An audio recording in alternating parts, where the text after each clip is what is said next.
Kuna hili tukio ambalo lilitokea siku ya mechi la kushambuliwa kwa Mangungu. Yanga wamelikemea hili tukio na kusema kwamba wameshikitishwa na tukio lilo ambalo lilikuwa limetokea. Mashabiki wa Simba mmekosa uvumilivu kiasi kwamba hata timu nyingine zimekuwa zikichukizwa na vitendo ambavyo mmekuwa mkizifanya. Yeye labda kwa sababu ameingia kwenye mpira hivi karibuni, bado ni mwana mdogo sana. Amuulize baba yake Mzee Kamwe ni matukio gani yalitokea kwa mwenyekiti wa klabu ya Dar es Salaam Young Africa.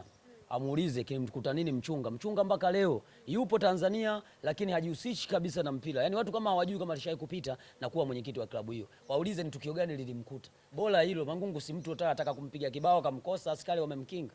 Sawa, lakini mchunga kakutana na tukio kubwa zaidi kwenye swala la michezo kwenye ardhi zetu ya Tanzania, na mpaka leo hataki kabisa kufuatilia mpira, anaangalia maisha yake tu pekee. Sasa yeye anazungumzia upande wa Simba tu. Yeye anazungumza nadhani kwa utashi na kutokuelewa kwamba hasira ni kitu cha namna gani, kwa sababu hata ingekuwa yeye timu yake inafanya vibaya, sidhani kama angekuwa na amani kwenye usemaji. Yaani sio na support. Yaani mtu anafanywa tukio kutokana na mazingira. Kwani Mangungu ana muda gani yuko Simba?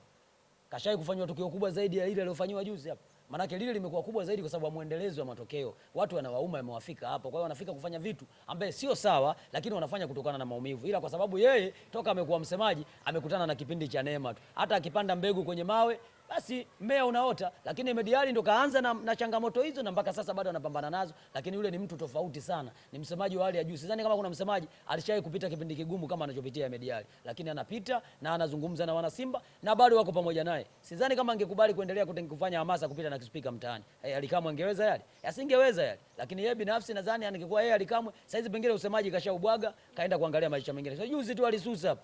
Kasema mimi usemaji basi. Si aliandika barua kwamba kajiuzuru, wakamforce wakamrudisha. Lakini saizi maana yake ingekuwa haipo na timu inashinda inachukua ubingwa. Lakini alikuwa tayari kajiuzuru kitu kidogo tu kwamba kumwona Manala anataka ile nafasi na nini, akaona kama majungu. Kama bora muachie yeye nafasi aondoke. Sasa kitu kidogo tu amesusa, ataka kuiacha klabu. Yeye ingekuwa kapatia changamoto kama hizi. Kwa naamini kwa tukio lile ambalo limetokea, yeye kweli amesema ni tukio la kishamba, tukio la, lakini sio tukio geni kutokea kwenye ardhi yetu na kwenye vilabu vyetu vikubwa. Ni tukio ambalo lina muendelezo kwa viongozi wa juu wao kukutana na hizi changamoto kwenye matokeo magumu.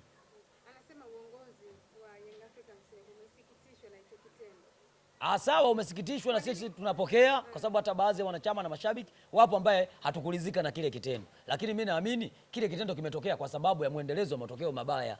Sio timu ingekuwa inashinda, nani atamfuata Mangungu? Nani atamfuata Magoli? Au atamfuata tajiri wake Mo ampige maneno? Hakuna. Kila mmoja ingekuwa na fly na anamtaka kiongozi wake wakumbatiane, wapige selfie. Lakini sasa hivi hamna mtu ambaye anataka kupiga selfie na Mangungu wala Magoli. Hakuna, kwa sababu ya matokeo mabaya ya klabu yao. Kwa hiyo mimi naamini binafsi yeye kutoa taarifa ile kusema klabu yao imesikitishwa. Sawa, imesikitishwa, lakini akaye akijua kilichomkuta Kibeku na Ungo pia kitamkuta.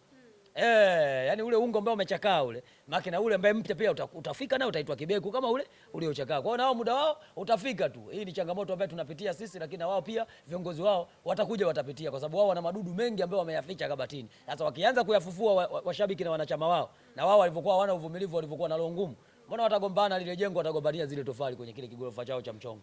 Mimi nipo hapa.